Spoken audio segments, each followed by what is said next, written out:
The first book in this lineup is Roadside Picnic by the Strugatsky brothers, Arkady and Boris. It was written, I think, in 71, and the Strugatskys were Russians, so goes without saying, lived and operated in the Soviet Union. This book is one of the finest science fiction books I've ever read, one of the finest books, period, I have ever read. I'm going to potentially embarrass myself attempting to explain why or to describe it or do it justice. As far as I'm concerned, this is one of the few true masterpieces, one of the few perfect books that I've read ever, certainly on the life of the channel. This is guaranteed a place in my next top 15. It is a perfect bliss point between substance and form. It reminds me of Solaris more than any other book, just in the way that the prose feels when you read it. I'm already scrambling to try to come up with adjectives that feel up to the task. The prose is perfect. It is perfectly pitched for the story that it is telling and the substance of the story, the emotional content of the story, the characters. It is bleak. It moves quickly. It has a wonderful economy of language without sacrificing the beauty of the language, although it is, cliche phrase, it is a stark kind of a beauty. It has to do with a man who lives in an unnamed English-speaking country after a first contact event occurs where aliens land at multiple spots around the planet, and they leave these areas, these like blighted areas called zones that have been stamped with this strange physics. So physics doesn't work properly in the zones anymore, and they're scattered with alien artifacts that are potentially very powerful and very dangerous and have all kinds of applications and are highly valuable. There is I think a research institute. It's been many, many, many pages since I actually read the book, so I'm struggling to piece the plot back together. There's like a research institute that hires teams, that employs teams to go out to collect artifacts, the alien artifacts, to study them.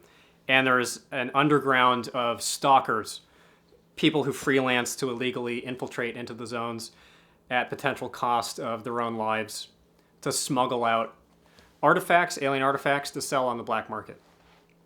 And the action of the book follows one of the oldest and last remaining stalkers at this particular zone as he attempts to navigate his place in this universe as someone who is kind of universally exploited. And it is this, well, they described it as an anti-bourgeois story, which I think is fitting. It's kind of a parable about the sorrows and the horrors of work, of being constantly exploited. And if this sounds like Soviet agitprop, it is not. In fact, there's a whole afterword where they talk about this crucible that they underwent attempting to get it passed through the Soviet censor boards. And the Soviets didn't want it published, even though they were already established as some of the most popular authors in the USSR. It does definitely have a strong left-wing flavor, which I like, and even if you're not sympathetic to that, I think you should still read it. It is a tremendously melancholic book. The protagonist at times is anti-heroic. You have to strain to retain your sympathy for him as a protagonist, and it pays off in the end. The ending is one of my favorites ever. I found it deeply moving.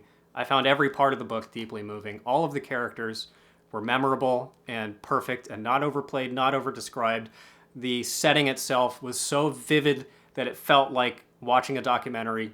The emotional stakes couldn't be higher. Your sense of investment in the characters at times, or mine, felt like it couldn't be higher.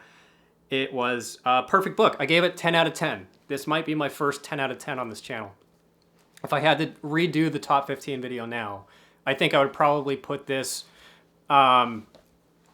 this is neck and neck with Solaris for me. And I do know that it was turned into a movie, a Tarkovsky movie. No, I've not seen it. It was also a video game. No, I have not played it. I do plan on maybe not playing the video game, but watching the movie. I'm saving it. The next book was Annihilation by Jeff Vandermeer. I picked this one because it is often cited as a parallel book to Roadside Picnic, or one that bears a lot of resemblance. I was not nearly as blown away by this book as I was by Roadside Picnic. That is a hard act to follow. I think anything that I would have picked, I would have been slightly let down. But I tried to be objective about it, divorce myself from the halo effect of Roadside Picnic, and just focus on the merits of this particular work. It was good.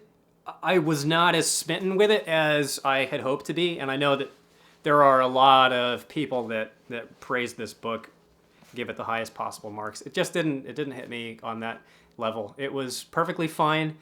It was fairly slow. I found it fairly one note. It was definitely in the vein of a cosmic horror more than like a hard SF book, which is fine. I haven't read as much cosmic horror, so my pool of references for the genre are not as deep as with the harder sci-fi type books. This was the source material for the movie, and if you've seen the movie, you know kind of the feel of this. I don't know which one I prefer. They are certainly different. I have a feeling that Annihilation, the movie, drew water from the other books in the series, or at least the next one, because there are a lot of plot elements in the movie that are missing from here. Maybe it was just Hollywood embellishment. I don't know. I haven't read the other ones. I don't know that I'm interested in reading the other ones. One of my gripes with this book is it felt like it was consciously written as part one of a series, which is purely, I don't even offer that as a criticism necessarily. It's purely subjectively my taste. I just don't like when books are written in that mode, as you'll see later in the list. So I was left feeling a little bit wanting at the end. It's a book about a team of I think, like they're all scientists, and there's one scientist who's kind of an enforcer, who travel into this, again, blighted zone that's this big wilderness to investigate mysterious goings-on after alien contact. And there's creepy crawly stuff happening, and mysterious things, and a little bit of body horror, and stuff's kind of left up in the air and left for you to fill in and do the chiaroscuro shading on the actual horror bits and try to figure out what's actually happening. And it worked. There were passages of it that I thought were page turning. There were also long passages of it that I simply found kind of dull. I found the tone too flat. This is something that I encounter when I read more modern SF or modern genre books. It sacrifices literary flourish and tonal complexity for this kind of flat, self-serious, prosaic kind of writing that I think that's a note that is deliberately hit because it reads as like high-minded or serious or befitting a horror. And I don't know, I like haven't read a whole lot of horror, so maybe that just goes with the territory, but I just didn't really care for it. It reminded me of a book called The Gone World by Thomas Swetterlich, I think is how you pronounce it, or Swetterlich, something like that. A book that I really do not like. It's a science fiction horror book that gets recommended from time to time. And it's the same story. It's not the same story, but it's the same deal. It's really flat, almost lifeless prose with no humor in it. And it's these simple, austere, declarative statements, just kind of describing action, describing just very two-dimensionally, kind of flat, and heavy, like just consciously, self-consciously heavy prose. And I think it's kind of a parlor trick. It just doesn't do it for me. Also, not to beat up on the book too much, but it does this thing that I don't know if literature borrowed this from movies or vice versa, but this is this recurring horror movie trope now where the characters are attempted to be given a sense of depth or complexity in their backstory by doing these long, lingering flashbacks about traumas in their pasts, or these like long chunks of dialogue with former love interests or tragic things that have happened with their kids or something. I hate it. I think it has made the horror genre in film much, much weaker. I know people love the Babadook. For that reason, for establishing that trope, I don't know if that was the first one to do it, but I cannot stand it. I think it robs horror movies of a lot of their artistry to just play the game with the cards face up on the table like that and say, this viewer is why this character is sympathetic, because their kid did this person died, and they were, they had this kind of a horrible family experience, and therefore they are a sympathetic character, and therefore the monster is somehow symbolic of the thing in their past that they're attempting to come to terms with. It's so trite to me, and that happens in this. There are these long, seemingly endlessly long flashbacks of the main character having relationship troubles with her boyfriend, who is a recurring character in the book. It just detracted so much from the flow of the narrative that it knocked me out of the book. I just don't care for it. These ultimately are mostly personal taste quibbles, which of course, all criticism is, but it kind of did prevent me from really loving the book or wanting to get more involved. I gave this one a 7 out of 10. The next one is High Rise by J.G. Ballard. This can't be. No, this is the second full J.G. Ballard novel that I've read, the other one being The Crystal World. This one hit me much, much harder. I was somewhat uncharitable in my comments about Crystal World. I think maybe twist my own ear and lead myself back to that book to give it a second appraisal, because I just I don't think Ballard was fully in my line of sights yet. This book is I think I wrote in my little reader's diary that this was a micron off of being a total masterpiece. Amazing book.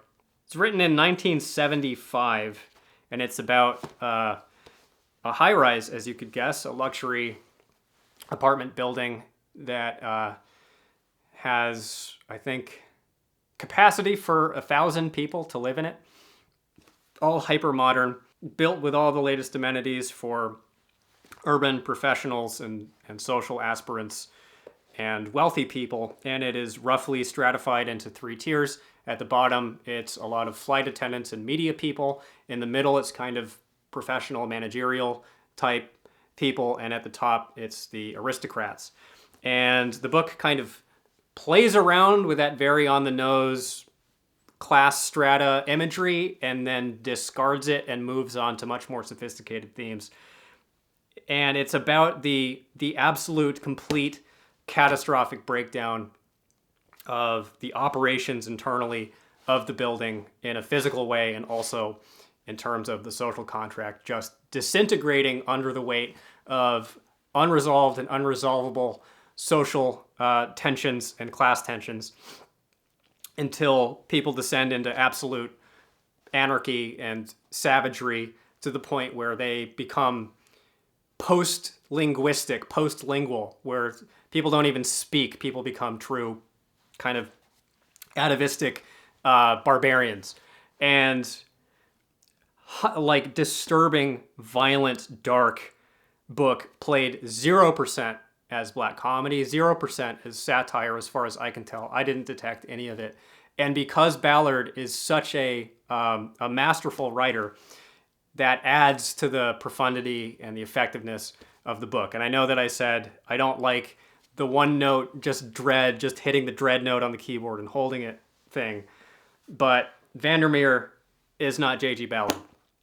And that's also not what is going on. It is not flat prose. It is not lifeless prose. It is alive. It is rich with reference and self-reference, rich in symbolism. I think I resonated with this book especially resonantly. My vibes were vibey with it because I was reading this on a trip to San Francisco, which, if you've been there recently, is the most Ballardian city of any American city. I mean, it was exactly kind of the world of of barely sublimated violent tension that's in the book. And I lived there for 4 years a few years ago, and I noticed it then, but it is so much more tangible now, that sense of anxiety in the air. People are really on edge in a weird way that's described in this book, I think, pretty accurately. And there's this recurrent symbolism or fixation in the book with people's dogs being focal points of conflict, of violent conflict. And I was reading this at an outside cafe right about here, and this fight, this almost physical fight, broke out between two pedestrians on the sidewalk over somebody's dog being unleashed. And this guy just had a meltdown and was screaming at this guy for not having his dog on the leash, threatening to call the cops. And they got into this yelling match, and the guy, you could feel the kind of clenched, horrifying fury in this guy that just was waiting for an outlet, just waiting to explode, because he added all these weird verbal flourishes and this SAT vocabulary to his yelling, and he was very awkward, and you can tell that he wasn't practiced at being a publicly angry person. And I felt there could be no more perfect illustration in the moment of that kind of a dynamic being described in the book as that. And the same day, the same thing, or a similar thing, happened again, where there was some little tiny traffic melee. Someone honked a little bit too long, and this guy got out of his car and chased the other car down, trying to invite the person to come out of their car to fist fight him, and the car drove off. And I'd never seen that before in San Francisco, much less twice in one day.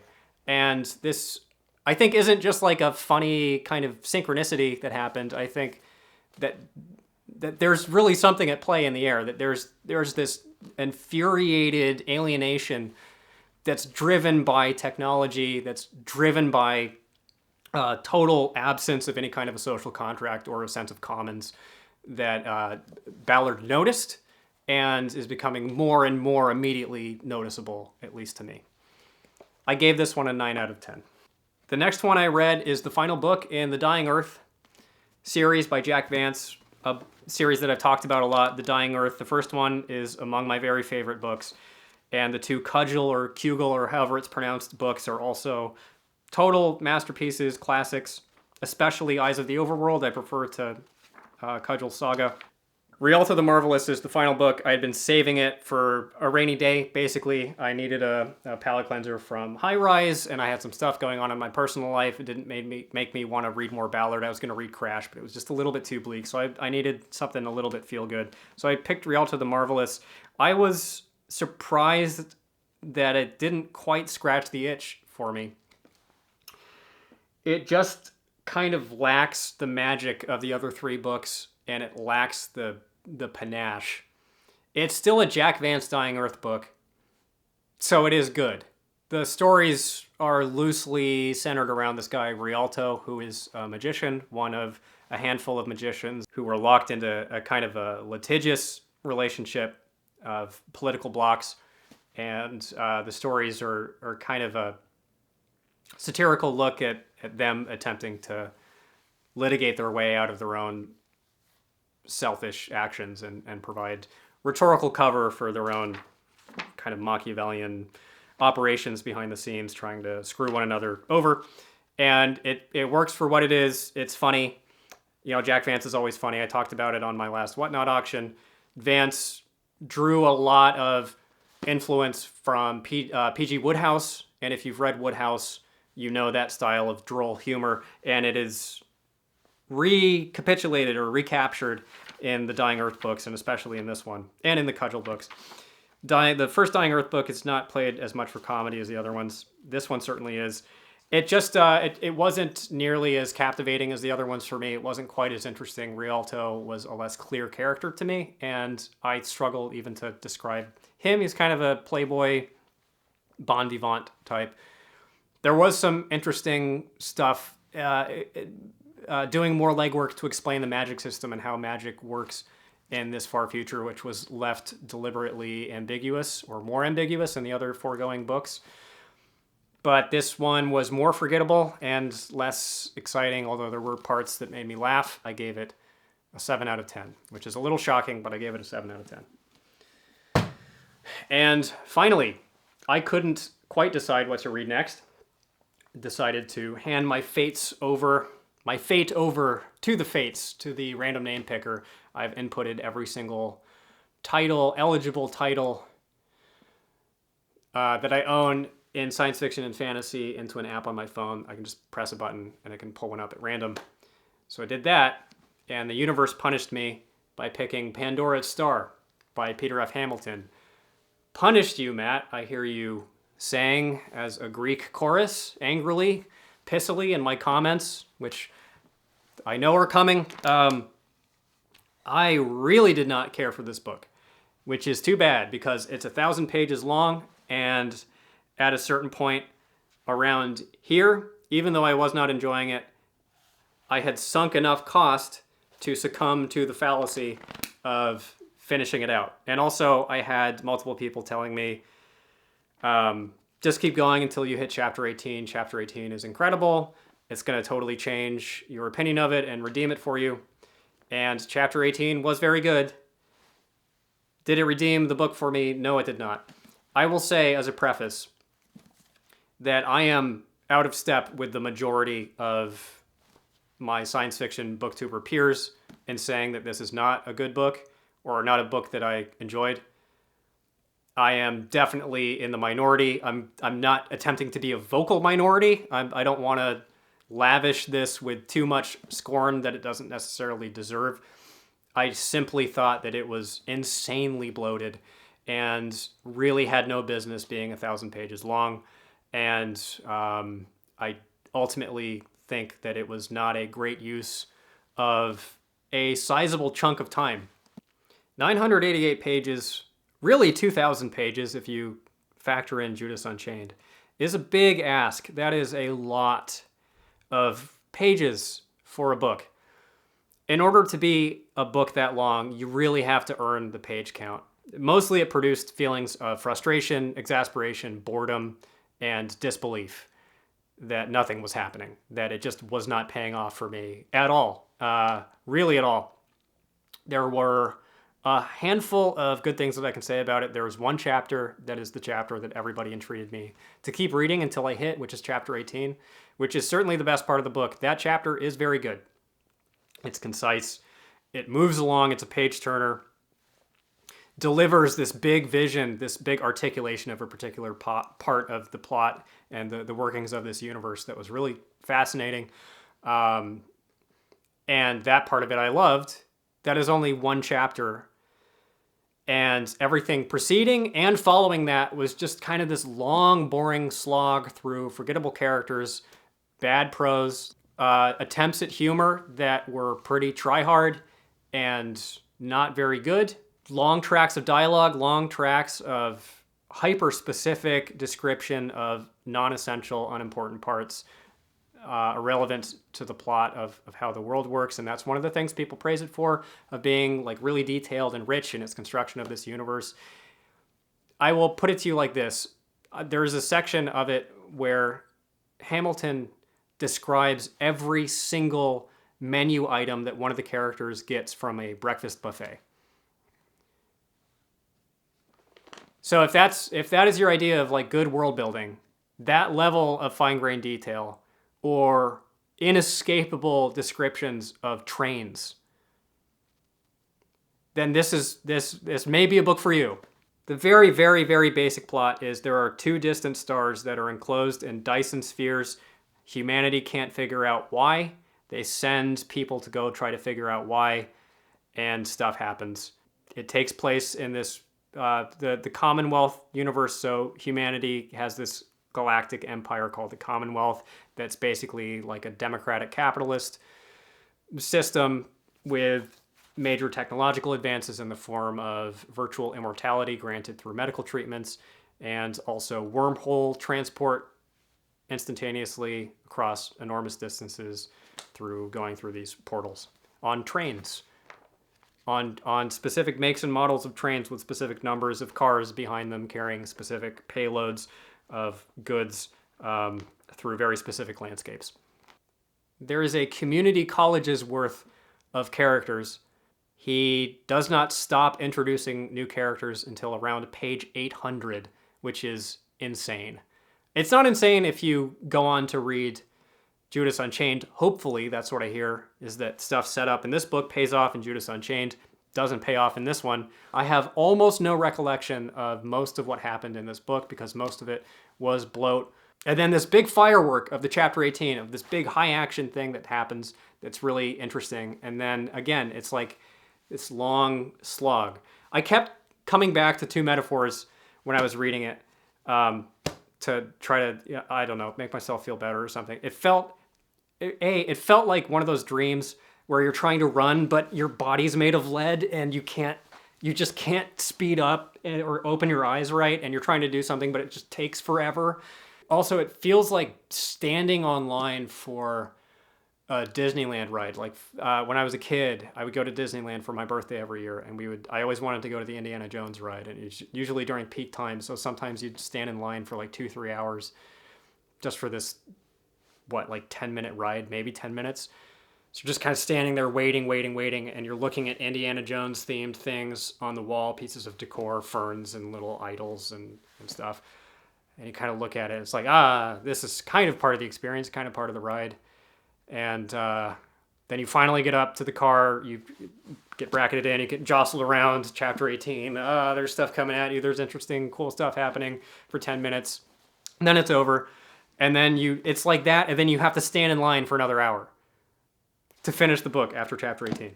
And I know that nobody put a gun to my head and made me finish this book, but I felt duty-bound to do it because it is such a popular book.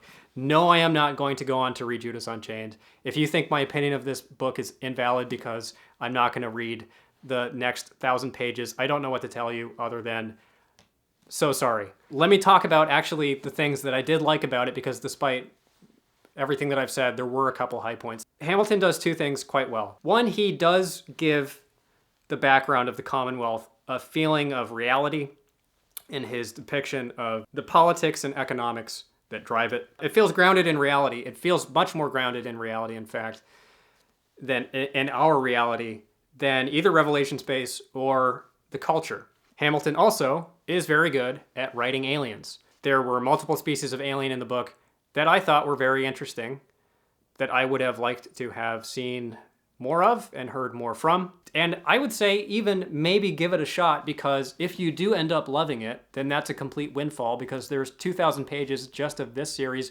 plus the Void series that I think takes place in the same universe. That is another big fat chunk of text. Then you have all of that is for you.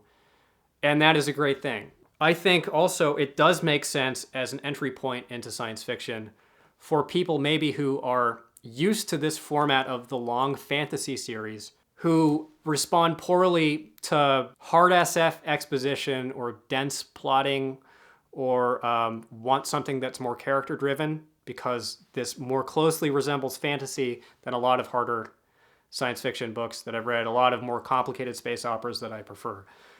This is potentially a gentler landing, certainly than going with something like Blind Sight or Fire Upon the Deep, which I have handed to non-science fiction readers, Fire Upon the Deep, and they've all hated it. They may not have hated Pandora's Star. I would also say that if you like the culture novels, I've only read 1.5 of them, Consider Phlebas, which I did not care for, and Player of Games, which kind of I had the same sort of feelings about, but on a much lower volume setting than this one. Then you may also like Hamilton or Pandora's Star. This is the only book that I've read from him. All right, that'll do her.